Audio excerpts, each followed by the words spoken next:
Hello and welcome to this Year 9 webinar about opinion writing. So there are three key takeaways, three key learning aims. The first one is using persuasive techniques. When we're thinking about persuasive writing and opinion writing, this is vital. The second one is understanding audience awareness and really being aware of the audience. And then finally, it's structuring and shaping an argument. Now, all of this is designed around a specific assignment. Strict parents create rebellious children. Now, for your opinion writing, we really want you to pass with flying colors. So the pass stands for persuasive techniques, audience awareness, and structuring and shaping an argument. So this assignment, Strict Parents Create Rebellious Children, is an article for your school website. Now you have to decide whether you are for the statement that strict parents create rebellious children or against the statement. Now, because this is a school website article, you will be writing for parents, but you'll also be writing for teachers, for your fellow peers, some of whom you know and you're familiar with, and others who you don't know. So your writing needs to maintain formality, and you also need to make sure that you don't write you, because you could be children and young people who are younger than you or older than you, could be parents, could be teachers. So avoid you. Now, you need to decide, are you going to be for this statement? Would you agree about some of these aspects that you could argue in your opinion writing? You may well say that strict parents are unreasonable. They're impossible to talk to. And so communication breaks down, and when people aren't talking and listening to each other, children become rebellious. You may also say that strict parents provide inadequate emotional support, that children need to be comforted and strictness is not what they need. You might also say that strict parents can anger and frustrate their children, and therefore the likelihood of arguments is far more increased. And you could also say that strict parents have unreasonable expectations. Sometimes they expect the impossible from their children. And you could also say that strict parents are much less effective than kind parents, and therefore they create rebellious children. So this would be if you agree with the statement. However, if you disagree with the statement, if you're against the statement, you may well say that strict parents protect their children. There are all sorts of dangers and there are all sorts of things in the world that children are not aware of, and that's a parent's job, to be strict, to protect a child. You may also say that strict parents protect children from bad influences.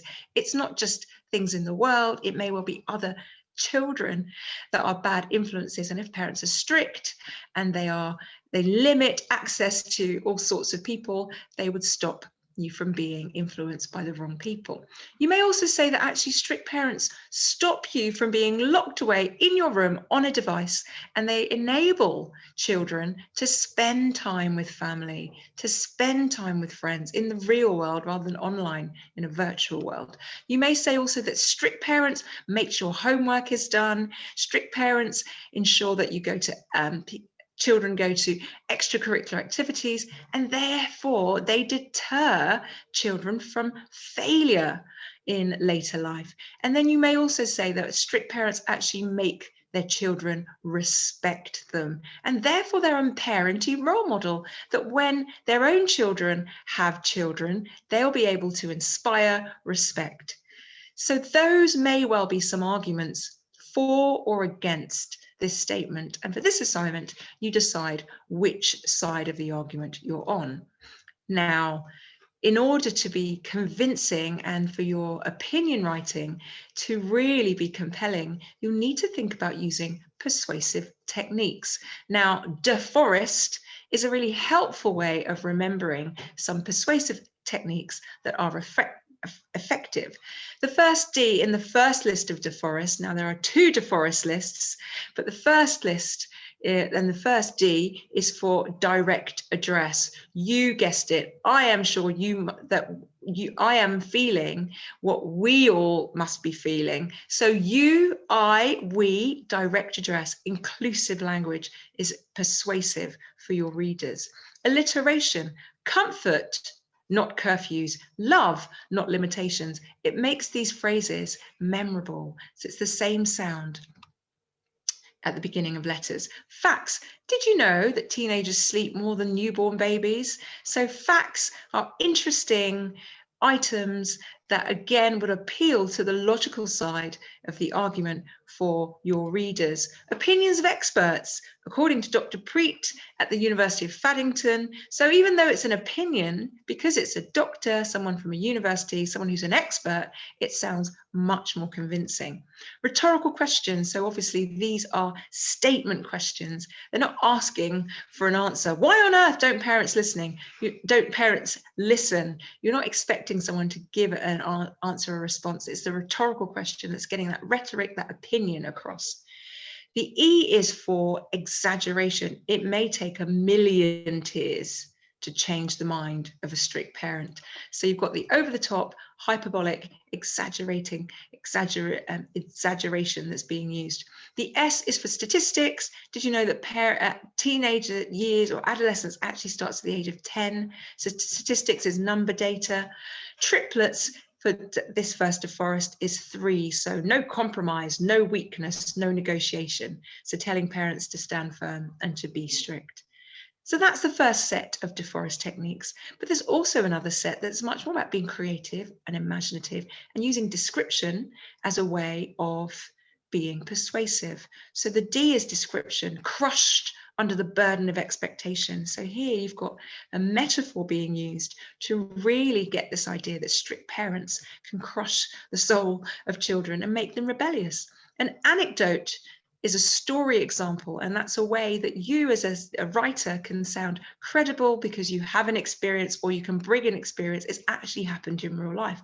For example, one 11-year-old had a schedule that planned her every waking minute. So again, it's talking about strict parents and how they suffocate children and create rebellion. Forceful phrases for this Deforest is the F. So things like surely, clearly, certainly, obviously, in all honesty, without a shadow of doubt, to be honest, to be frank. They add that level of confidence and assurance to your writing. Onomatopoeia could be a very good persuasive technique, especially if you're talking about piercing screams and howls and shrieks and stomping upstairs, slamming of doors, cracking plaster, shattering glass that comes with the arguments for strict parenting.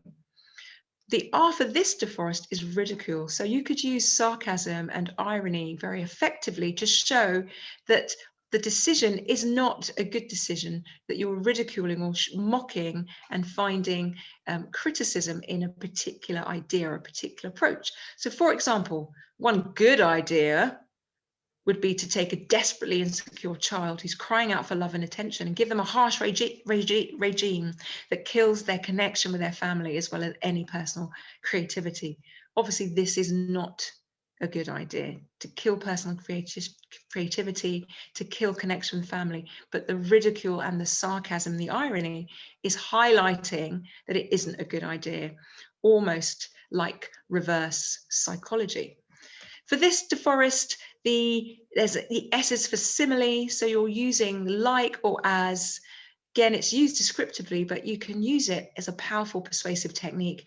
For example, parents like embattled superheroes stand for what is right, and despite impossible odds, they win. So that simile is really talking about strict parents being superheroes and standing firm despite resistance.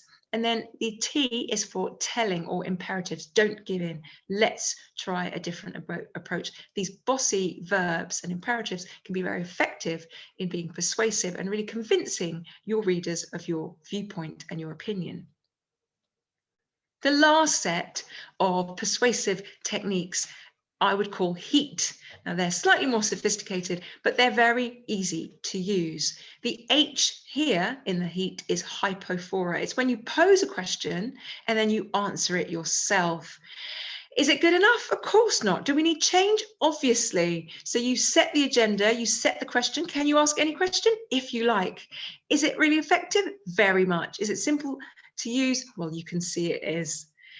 The E for this heat of these particular persuasive techniques is for epistrophe. So it's the same word or phrase at the end of a sentence, at the end of a phrase that's really emphatic to get that idea across emphatically again and again and again.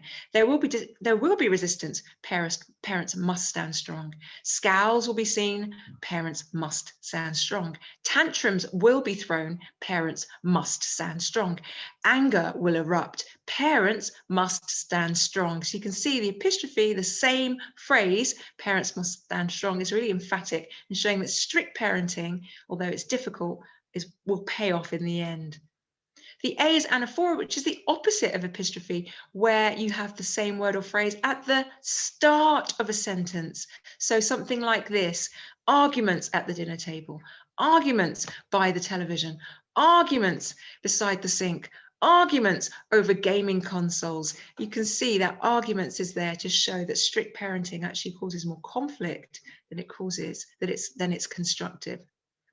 The T is for a tricolon, so it's repeating words, but it's also repeating sentence structures 3 times. For example, every early morning the parents make us wake up. Each late night the parents threaten us with homework. All the after-school clubs that parents force us to attend are an investment into our future. So you can see every, each, all, that parents, these are all repeated, they're parallel structures. So you've got the tricolon there that's emphatic.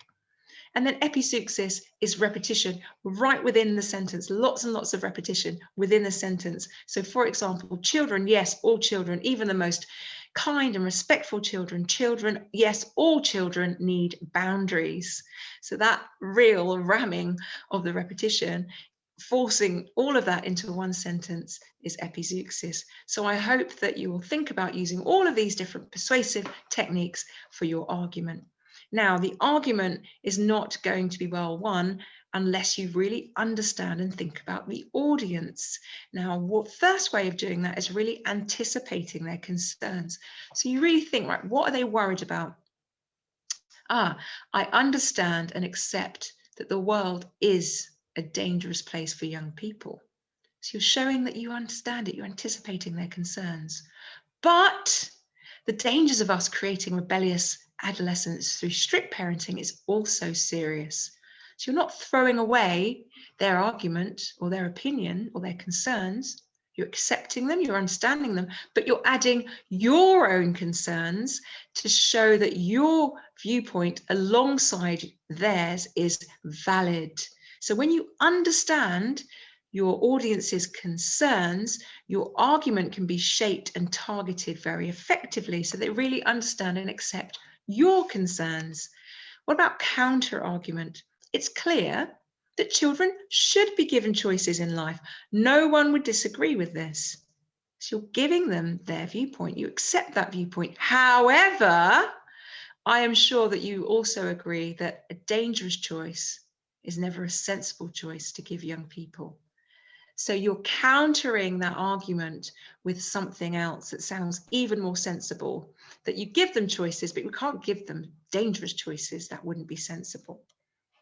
So implicit agreement, this is when you really understanding and aware of your audience, you're getting them to agree with you.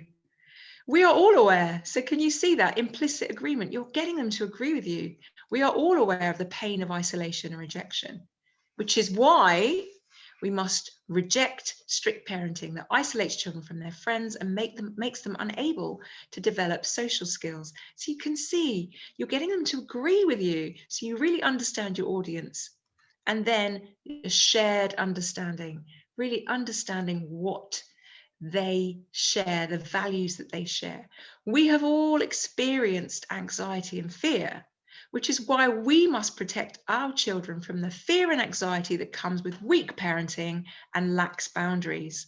So understanding what they've experienced and using that to drive forwards your own opinion and your own viewpoint. So it's really key as an opinion writer that you think about your audience, their concerns, their arguments, you get them to agree with you because you show that you understand them and you understand and share their experiences. Okay, the last part of this webinar is really about how we bring it all together, how we shape our argument. And when I say argument, I don't mean fighting. It just means your opinion that is reasoned. So it's a 3-step structure. You would write your introduction, you would write your main body, and you would also write your conclusion. But within the main body, you would also have 3 steps. You would write about because, your reasons. You would write but, so you'd be anticipating their reasons, really thinking about your audience. And then so, giving some solutions, practical responses, or compromises. So visually, it would look something like this. You'd have your introduction, you'd have your say, you'd use statistics, anecdotes, and pose a question. Then your main body would be the 3 main parts. Because, what are the reasons why you agree or disagree with this idea? The but, using the other side of the argument, being aware of your audience, being aware of their concerns and their experiencing, but still placing your opinions next to them so they're valid. And then the so, solutions, actions, and compromises, before you end with a strong conclusion, summary, imperatives, and circularity. So for this assignment, strict parents create rebellious children, writing an article for your school website. What would it look like overall to structure and shape your argument? Well, the introduction, you might use statistics like, did you know that in the UK, children spend on average over 6 hours a day on an electronic device? Did you know that a recent survey shows that 87% of young people feel that strict parenting has ruined their life? So you would start with a statistic that proves your viewpoint if you're for or if you're against. You'd also perhaps include an anecdote, so something from your own personal experience. My parents decided, to show that you understand this, that you're credible, you're trustworthy. And then you'd pose a problem or a question. So something like this: if you're not for the statement, if you're saying something like, let me ask you, does it not make sense to provide strict parenting to help children to succeed in life? So doesn't it make sense? So you're giving that question, you're posing. Or if you're against, you say, let me ask you, how does it make sense to restrict children's choices with strict parenting when in fact we should be preparing them for independence? So you're posing a question, a rhetorical question that really gets your viewpoint. So your introduction is very powerful, very thought through. It's showing your viewpoint very clearly. What about the main body? Well, you would give 3 reasons why you agree, why you disagree. And you might decide that you're going to be for, or you might be against. But here you're really thinking about these reasons, and you may well have heard of this: ethos, pathos, and logos. So you're thinking about reasons that show that you're trustworthy, that your experience and your character and your reputation means that you are a credible writer. You're really thinking about the emotional ideas and stories, but also about logic and facts and figures. So you may well think about using speed. The S stands for social. So how would strict parenting affect relationships? How would it affect societies? Would it make people more or less likely to go to church or other places of worship? Would it make them more or less likely to be positive or negative about their schooling? How would strict parenting affect communities? Then practically, how does it work practically? How does strict parenting affect schedules or plans or time or jobs or holidays? What about emotionally? How would strict parents affect mental health, self-esteem, mind health? Would it increase it? Would it decrease it? How would strict parenting affect the economy? Would it make people richer? Would it make them poorer? How would it affect jobs and resources? What about ecological issues? Would strict parenting make us more eco-friendly or less eco-friendly? Perhaps if they're strict, they drive their children around everywhere, and that might waste petrol and damage the environment. And what about dangers? Maybe you can think about extreme cases of strict parenting. So in this section, you'd really think about your evidence. And then you would give the other side of the viewpoint. You challenge it. You think about your audiences, their concern, their arguments, their ideas, their experiences, and you challenge that. So you might say, I understand that some people would say that strict parenting gives inadequate social, emotional support, but actually it really helps children academically. You might say, I understand that people think that the likelihood of arguments is higher with strict parenting, but actually the likelihood of resilience and determination is higher. I understand that some people say that kindness is more effective, but actually kindness might be weakness. So you're giving the other side in this but section. And again, the positives to challenge. I understand that some people say that we need to protect children from danger, but actually we need to prepare them for the future. I understand that some people say that strict parents stops children from academic failure, but what about failure of being a parent and having a good relationship with your child? And you might say, I understand that some people say that strict parenting ensures that parents are respected, but you might be respected. Would a parent want to be hated? So in this section, you're giving the other side of the argument. And then the final section in the main body would be the so. What solutions, what actions, what compromises are available? You might talk about win-win scenarios. Which situations is it possible for the parent to feel happy and the child to feel happy? What about using an inspiration? For example, respect is learned, not earned, and talk about how parents, despite being strict, must still be respectful so their children learn that level of respect. And you might even say, well, let's look at redefining strict. Let's have this balanced, tough love approach where children really genuinely appreciate strictness and because they see it as love. And then in your conclusion, you would hopefully give a summary. Overall, 3 main reasons why I believe that strict parenting does or doesn't create rebellious children. And then imperative, let's make our parenting better before you have some circularity. Now, circularity means you return to where you started at the beginning. So in your introduction, you said something about my parents last week, and you might return to this. Maybe when I talk to my own parents, we will agree, and you have that sense of circularity that makes the whole argument seem really well structured and watertight. Okay, so I hope that has helped you with your assignment. Strict parents create rebellious children. It's your turn. Why not have a go at writing this assignment? Don't forget to use Deforest, different types of persuasive techniques with heat. Don't forget to anticipate the concerns and experiences so that you really are aware of what your audience would say, that you make your opinions valid alongside theirs without dismissing it. Don't forget to think about using speed to really think about balancing and developing your ideas. And don't forget about using these 3-part structures to shape and organize your appearance. To shape and organize your argument. I hope that this has helped you. Thank you for joining me.